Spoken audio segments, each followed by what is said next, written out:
सांगे का ये स्टेटमेंट किस दिशा में जा रहा है, क्या इंगित कर रहा है? क्या ये माना जाए कि एक हार्वर्ड लॉ स्कूल का स्टूडेंट जो तिब्बतन अमेरिकन लीडर है, अमेरिकन सिटीजन है, क्या वो अमेरिकन लॉबी को आगे बढ़ा रहा है? क्या वो इस बात के लिए भारत को सतर्क कर रहा है कि आप अमेरिका से दूर मत जाइए, आप अमेरिका के साथ रिश्ता को ठीक रखिए, आप चाइना के करीब मत जाइए? क्या इस रूप में सांगे के स्टेटमेंट को देखा जाए? क्या यह माना जाए कि ये सांगे नहीं बोल रहे हैं, सांगे के पीछे अमेरिकन डिप्लोमेसी बोल रही है? क्या यह माना जाए कि सांगे के पीछे अमेरिकन डीप स्टेट बोल रहा है? क्या यह माना जाए कि सांगे के पीछे ट्रंप के जो एडवाइजर हैं उनके तरफ से यह बयान आ रहा है? क्या सांगे संदेश लेकर के आए हैं अमेरिका की तरफ से और भारत को वो संदेश सुना रहे हैं कि कृपा करके आप चाइना के बहुत करीब मत जाइए, चाइना आपका दोस्त नहीं हो सकता है और चाइना आपके खिलाफ बहुत मजबूत कदम उठा रहा है? ये छोटी बात नहीं है मित्रों, बहुत बड़ी बात है।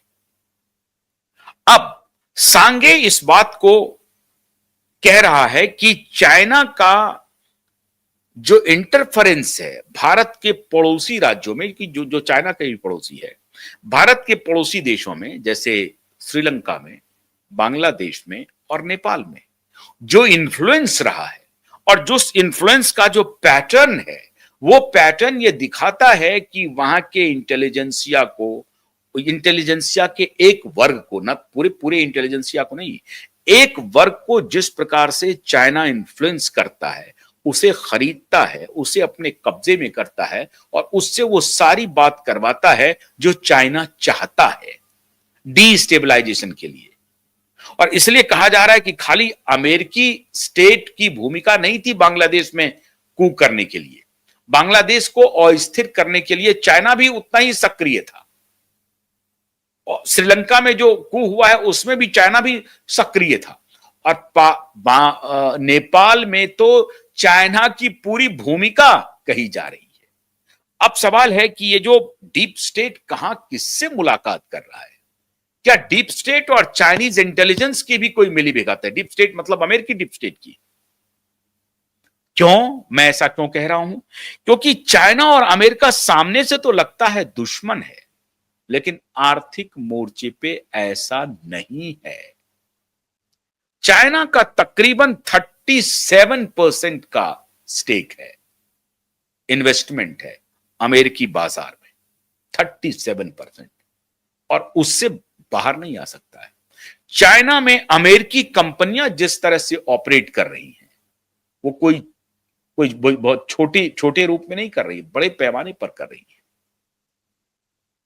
तो क्या अमेरिका और चाइना सामने से, आगे से तो कुछ दिखता है लेकिन पीछे से कुछ, और पूरे आप देखिए कि कोविड के दौर में पूरा खेल अमेरिका और चाइना दोनों ने मिलकर के किया है।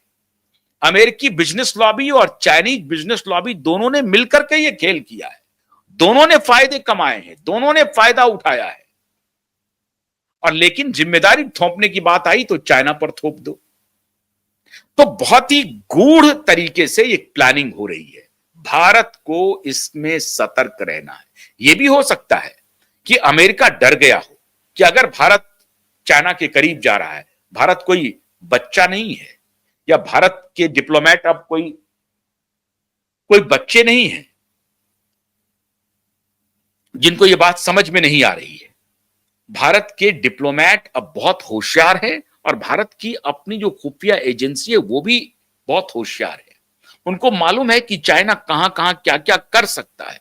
तो बहुत माइन्यूटली भारत की खुफिया एजेंसी इस तरफ ध्यान रख रही है। लेकिन अगर सांगे ये कह रहे हैं कि चाइना भारत में तख्ता पलट कर सकता है, तो भारत को अलर्ट रहने की जरूरत है, मोदी को अलर्ट रहने की जरूरत है। सिर्फ इस बिना पर कि सांगे अमेरिकी सिटीजन है और लगता है कि ट्रंप डर गया है, इसलिए वो हमारे और चाइना के करीब जाने को लेकर के ऐसी अफवाह उड़ा रहा है कि चाइना भारत में तख्ता पलट करना चाहता है। चाइना भारत में इंटरनल डिसेबिलिटी को बढ़ावे के लिए काम कर रहा है कि पॉलिटिकल स्टेबिलिटी पूरी तरह से खतरे में पड़ जाए। चाइना इस तरफ काम कर रहा है। ये अगर सांगे कह रहे हैं तो ये दोनों बातें हो सकती है कि सांगे अमेरिकी स्टेटमेंट को आगे बढ़ा रहा है और अमेरिकी हित को आगे बढ़ा रहा है। उनको लगता है कि चाइना के करीब भारत इतना न पहुंचे कि भारत और चाइना में एक दोस्ती नए दौर में चली जाए और जो अविश्वास का वातावरण है वो खत्म हो जाए। विश्वास का वातावरण न चाइना और भारत के बीच में बहाल हो जाए। और ऐसा हो सकता है अगर मान लीजिए कि बायलैटरल टॉक में भारत ये बात रखता है सामने चाइना के कि आपका जो अब तक का व्यवहार है वो काफी अविश्वसनीय रहा है। 62 में आपने वही किया, हम तो आपके साथ चीनी हिंदू भाई भाई थे। जब भी सिक्योरिटी काउंसिल में हमारी बात उठती है आप उसका विरोध करते हैं। पाकिस्तान के बारे में जब भी हम एंटी टेरर कोई भी काम करते हैं आप पाकिस्तान के साथ खड़े हो जाते हैं। आप पाकिस्तानी किसी भी अपराधी को, किसी भी आतंकवादी के डोजियर को मानने से इनकार कर देते हैं। तो ये सब जो भाव है चाइना का, इसको अगर भारत ने समझा दिया, कन्विंस कर दिया कि आप इन बातों को थोड़ा सा दूर कर दीजिए, तभी हमारे और आपके बीच में विश्वास हो सकता है और हमारे रिश्ते मजबूत हो सकते हैं। और अगर इस बिना पे चाइना और भारत का रिश्ता कोई नया अध्याय शुरू करता है तो जाहिर है अमेरिका के लिए खतरे की घंटी है।